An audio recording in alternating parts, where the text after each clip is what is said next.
शहाद्यात सरकारी वाहनावरून नवा वाद, तहसील कार्यालयाची गाडी की खासगी वापर? व्हायरल व्हिडिओनंतर प्रश्नांची सरबत्ती.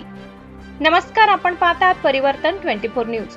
नंदुरबार जिल्ह्यातील शहादा येथून एक चर्चेचा विषय समोर आलाय. शहादा तहसील कार्यालयाशी संबंधित सरकारी वाहनाच्या कथित वापराबाबत विविध स्तरांवर चर्चा सुरू झाली आहे.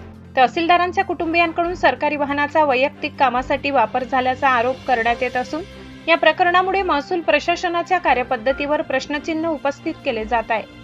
नंदुरबार जिल्ह्यातील शहादा येथे महसूल प्रशासन पुन्हा एकदा चर्चेत आले आहे.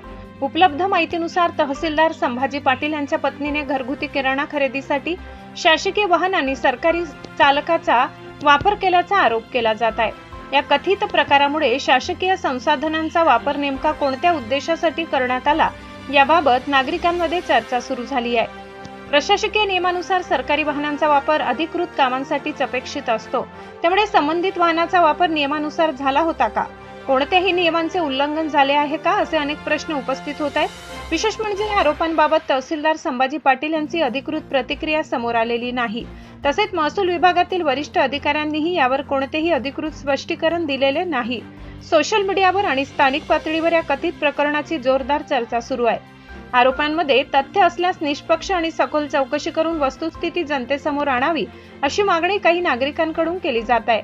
सरकारी यंत्रणेवरील जनतेचा विश्वास कायम ठेवण्यासाठी प्रशासनाने पारदर्शक भूमिका घेणे आवश्यक असल्याचे मतही व्यक्त केले आहे. या प्रकरणातील आरोप अद्याप सिद्ध झाले नाही. अधिकृत चौकशी किंवा संबंधित अधिकाऱ्यांच्या स्पष्टीकरणानंतरच वस्तुस्थिती स्पष्ट होणार आहे. परिवर्तन 24 न्यूज कोणत्याही आरोपांची स्वतंत्रपणे पुष्टी करत नाही. या प्रकरणातील प्रत्येक घडामोडीवर आमचे लक्ष राहील. अशाच ताज्या आणि विश्वासार्ह बातम्यांसाठी परिवर्तन 24 न्यूजला लाईक करा, शेअर करा आणि सबस्क्राईब करा.